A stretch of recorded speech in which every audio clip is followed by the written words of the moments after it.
ప్రియమైన వెలిగింపు శ్రోతలకు యేసు ప్రభు నామంలో శుభాలు తెలియచేసుకుంటూ చిన్న ప్రార్థన చేసుకుని దేవుని యొక్క వాక్యాన్ని విందాం. మమ్మల్ని మిక్కిలిగా ప్రేమించిన మా ప్రియ పరలోకపు తండ్రి, మీ ఘనమైన శ్రేష్టమైన అత్యున్నతమైన నామానికి వందనాలు స్తోత్రాలు చెల్లిస్తా ఉన్నాను ప్రభా. గడిచిన 5 మాసాలు మీరు ఎక్కల చాటున భద్రపరిచారు. అనేక ఇబ్బందులు గుండా మేము వెళుతూ ఉన్నప్పుడు మమ్మల్ని పోషించి సంరక్షించి ఆదరించినందుకు నీకు స్తోత్రం చెల్లిస్తా ఉన్నాను. అనేక కఠిన పరిస్థితుల దగ్గర మీ హస్తాన్ని చాపి మమ్మల్ని ఆదుకున్న విధానం కొరకై నీకు వందనాలు చెల్లిస్తా ఉన్నాను. మరొక మాసం మొదటి దినాన్న మీ మాటలు వినడానికి మీరు ఇచ్చిన సమయం కొరకై స్తోత్రం చెల్లిస్తా ఉన్నాను. వివిధ ప్రాంతాల్లో ఉండి అనేక విపత్కర పరిస్థితుల దగ్గర ఆశగా నీ కోసం ఎదురు చూస్తాను బిడ్డలందరి కొరకే స్తోత్రం చెల్లించుకుంటా ఉన్నాను. ఇది నాన్న ఈ పాఠం ద్వారా మాతో మాట్లాడమని మీరు మాట్లాడే దేవుడు అని ఆరాధిస్తూ మీ ఆనందిస్తూ నేను కొలిచే కృప దయచేయమని వేడుకుంటూ యేసు ప్రభు నామంలో అడిగి వేడుకొని ప్రార్థిస్తున్నాం తండ్రి, ఆమెన్. ప్రియ శ్రోతలు, 2026 జూన్ 1 తారీఖుకి మనం వచ్చేసాం. గడిచిన 5 నెలలుగా వెనుదిరిగి చూసినప్పుడు మన జీవితాల్లో దేవుడు చేసిన మేళ్లు, మన ప్రయాణాల్లో ఆయన పట్టింపు, మన అవసరతల్లో ఆయన హస్తం, మన వేదనలో ఆయన తోడు ఒకసారి జ్ఞాపకం చేసుకుంటే హృదయం అంతా కృతజ్ఞత నిండినటువంటి భావన మనందరి అంతరంగాలు కలుగుతుంది. ఈ 5 మాసాల్లో ఎంతో మంది గనులు, ఎంతో మంది పసిపిల్లలు, ఎంతో మంది నడి వయస్కులు వారి జీవితయాత్ర ముగించి ఈ లోకాన్ని విడిచారు. ఉన్న మనం బలహీనలం అవ్వచ్చు, ఆదరణ లేని వారు అవ్వచ్చు, అవసరతలో ఉన్నవారం అయి ఉండొచ్చు, ఆస్తి ఎదురు చూస్తున్న వారం అయి ఉండొచ్చు. దేవుడు మనల్ని పట్టించుకున్న విధానాన్ని బట్టి దేవునికి కృతజ్ఞత చెల్లించుకుందాం. ఒక దైవ సేవకుడు ఇలా అన్నారు, మన తలంపులు మనం జాగ్రత్తగా కాపాడుకోకపోతే ఆ తలంపులే మనకి తలవంపులు తీసుకురావచ్చేమోనని. మన తలంపులు మనం జాగ్రత్తగా కాపాడుకోకపోతే ఆ తలంపులు మనకి తలవంపులు తీసుకురావచ్చు అని. మన అనుదిన జీవితంలో మానవ హృదయం సహజంగానే నిశ్చలంగా ఉండటం అనేది చేతగాదు. ఏదో ఒక విషయాన్ని అన్వేషిస్తూ ఉంటుంది. భోంచేసి పడుకున్న వ్యక్తి అయినా, బాధగా రోధిస్తున్న వ్యక్తి అయినా, బాగోలేక వైద్యుల పర్యవేక్షణలో ఉన్న వ్యక్తి అయినా అన్వేషించే విషయం ఏంటంటే, నా జీవిత గమ్యం ఎటువైపు వెళ్తుంది, నేను అనుభవిస్తా ఉన్న వేదనలకి ఎప్పుడు విముక్తి కలుగుతుంది, నాకెవరు సహాయం చేస్తారు, నన్నెవరు ఆదరిస్తారు, నన్నెవరు అర్థం చేసుకుంటారు. ప్రతి మనిషి ఇదే ఆలోచనతో కొనసాగుతుంటారు. ఈ 3 పరిస్థితులే సరిగా అర్థం చేసుకునే కారణం చేత అనేక మంది వారి జీవితాల్లో సంవత్సరాలుగా వేదన గుండా వెళ్లేవారు లేకపోలేరు.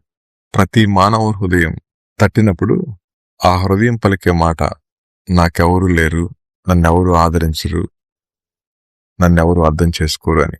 అయితే మనిషి ఆశపడటం సహజం, అలాగే ఆశ నిరాశ అవడం కూడా సహజమే. ఎందుకంటే మనం ఆలోచిస్తా ఉంది మనుషుల గురించి కాబట్టి. మనిషి తత్వం అది, మనిషి జీవిత విధానం అది. మర్చిపోవడం, దాటిపోవడం, తల తిప్పుకోవడం, మనకెందుకులే అనుకోవడం, ఇది అనుదినం మనం చూస్తూనే ఉంటాం. ప్రియ శ్రోతలు, ఎప్పుడన్నా మీరు మార్గంలో వెళ్తా ఉన్నప్పుడు రోడ్ల పక్కన దీనావస్థలో చాలా మంది కనపడతా ఉంటారు. మన స్పందన ఎలా ఉంటుంది చెప్పండి? వాళ్ళని ఎంకరేజ్ చేయకూడదు బ్రదర్, మనం వెళ్ళిపోవాలి అనేవాళ్ళు కొంత అయితే, తల కూడా తిప్పిన వాళ్ళు చాలా మంది ఉంటారు. ఎవరో ఒక ఆయన మనసు కరిగి తన చేతిలో ఉన్న చిల్లర డబ్బుల్ని వారికి వేస్తా ఉంటారు. ఒకవేళ ఈ వ్యక్తి నా రోడ్డు మీద పడిపోయి దెబ్బలు తగిలితే, మీరే కారులో వెళ్తా ఉంటే ఏం చేస్తారు చెప్పండి?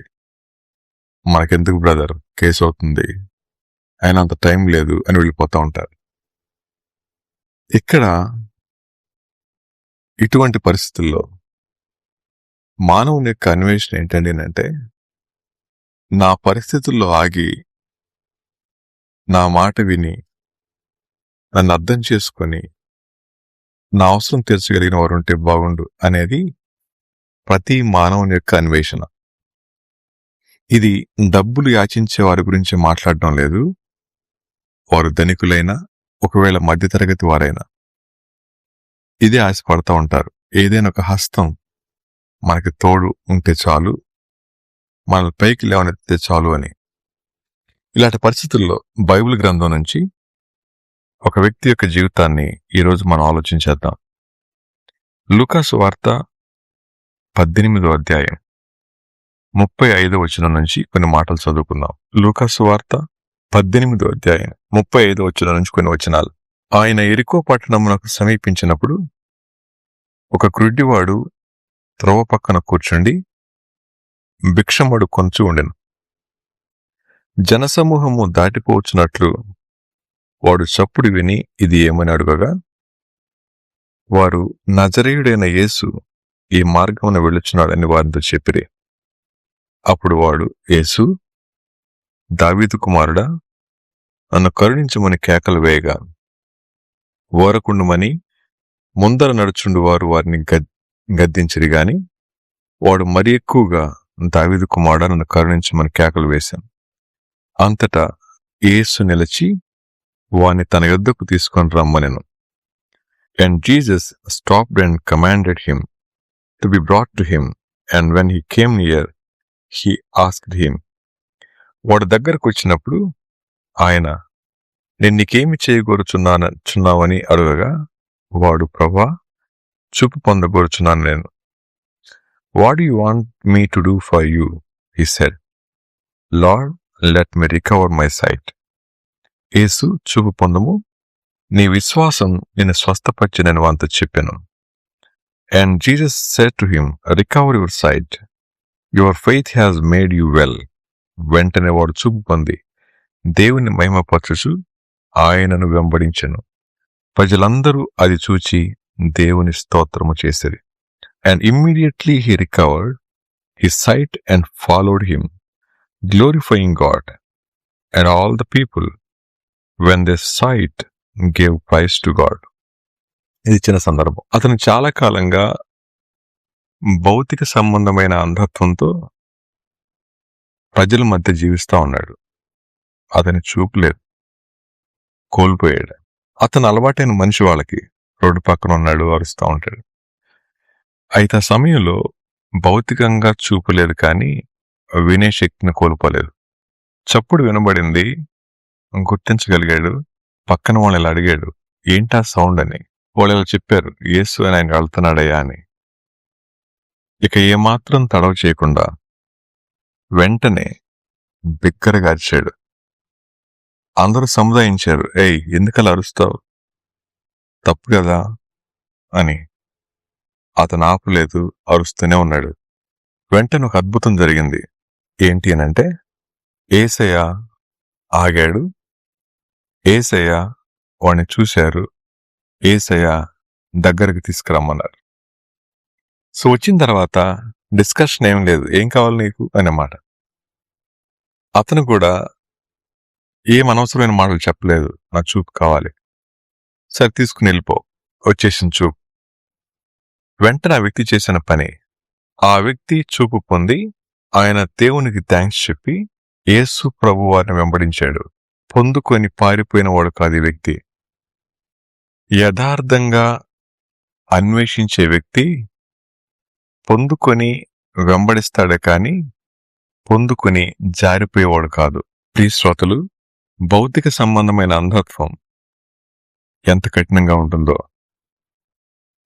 తను ప్రేమించిన వారి ముఖాలను స్పృశించటం తప్ప, వారి స్వరాలను వినడం తప్ప, వారి మాటలను తమ చెవులతో విని స్పందించటం తప్ప, వారి ముఖ కవళికలు ఎలా ఉంటాయో కూడా తెలియదు వారికి. లోకం యొక్క అందమైన సృష్టిని కూర్చి వినడమే గాని చూడటం వారికి తెలియదు. మామూలు నేత్రాలు ఉన్న వ్యక్తి ఎన్నో విషయాల్లో సంతోషపడతా ఉంటాడు, కానీ భౌతికంగా చూపులేని వారి పరిస్థితి ఎలా ఉంటుందో సర్వించండి. ఇలాంటి వ్యక్తి అకస్మాత్తుగా చూపు రాగానే ఆశ్చర్యపోయి ఆనందాల వెంట పరిగెట్టలేదు. ఆశ్చర్యకరమైన కార్యం చేసిన ఆ వ్యక్తిని ఆయన వెంబడించాడు. ప్రియ శ్రోతలు, భౌతికమైన అంధత్వం కొంతమేర పర్వాలేదేమో కానీ ఆత్మీయమైన అంధత్వంలో ఉన్నవారికి అన్నీ బాగున్నా దేవుని మీద ఆనుకోవడం కానీ, దేవుని గురించి అన్వేషించడం కానీ, దేవుని వెతకటం కానీ చేతకావడం లేదు. ప్రియ శ్రోతలు, 2 నేత్రాలు పనిచేస్తా ఉన్న మనం దేన్ని చూస్తా ఉన్నాం? దేనికోసం ఆశిస్తా ఉన్నాం? ఇంకా దేనికోసం పరితపిస్తా ఉన్నాం? ఆలోచించండి. మీకున్న 2 కళ్ళు లేనివారుకుంటే, మీకున్న 2 కాళ్ళు లేనివారుకుంటే, మీకున్న ఆరోగ్యం లేనివారుకుంటే, వాళ్ళు పడే ఆనందం, వాళ్ళు పడే సంతోషం ఎంత అద్భుతంగా ఉంటుందో కదా. కానీ అన్నీ ఉన్న మనం దేవుణ్ణి ఎంతగా నిందిస్తా ఉన్నాము, ఎంతగా కష్టం పెట్టుకుంటా ఉన్నాము, ఎంతగా దేవుణ్ణి దూషిస్తా ఉన్నాము. కొన్నిసార్లు దేవుడంటే భయం ఉన్నవారు దేవుణ్ణి దూషించకుండా తమను తాము దూషించుకుంటా ఉంటారు. నా బతికింతే, నా జీవితం ఇంతే. అలా అనకండి.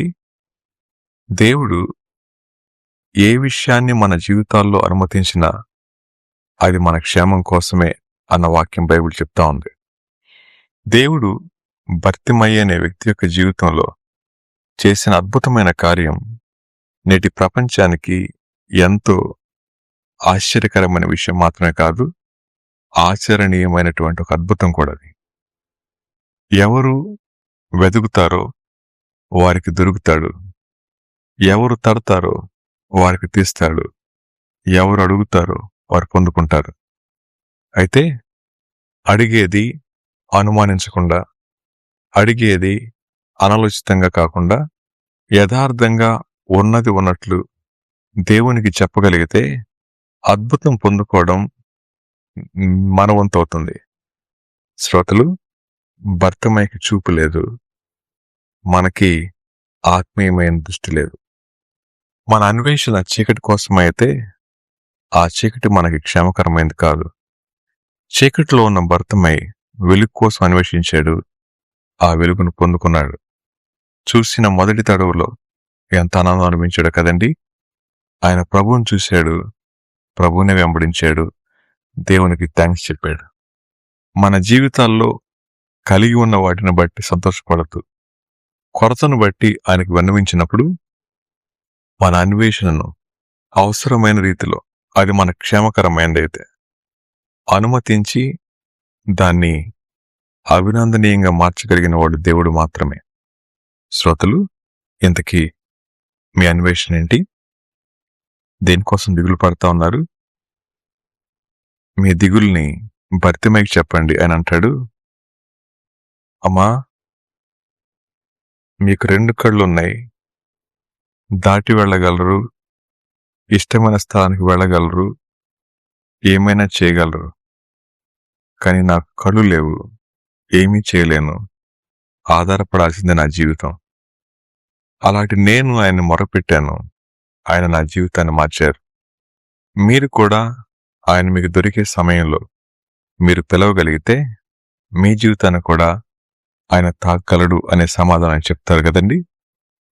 శ్రోతలు, ఇంతకీ దేవుడెవరో మీకు తెలుసా? ఈ మాటలు వింటా ఉన్న మీరు ఉన్న చోటన ఈ మాట మీ చెవిన పడినప్పుడు, యేసయ్యా, మీరెవరో మాకు తెలియదు, కానీ అన్వేషిస్తా ఉన్న మాట వాస్తవం, మా జీవితాల్లో కొరతుంది, మీరు తీర్చగలరంట కదా.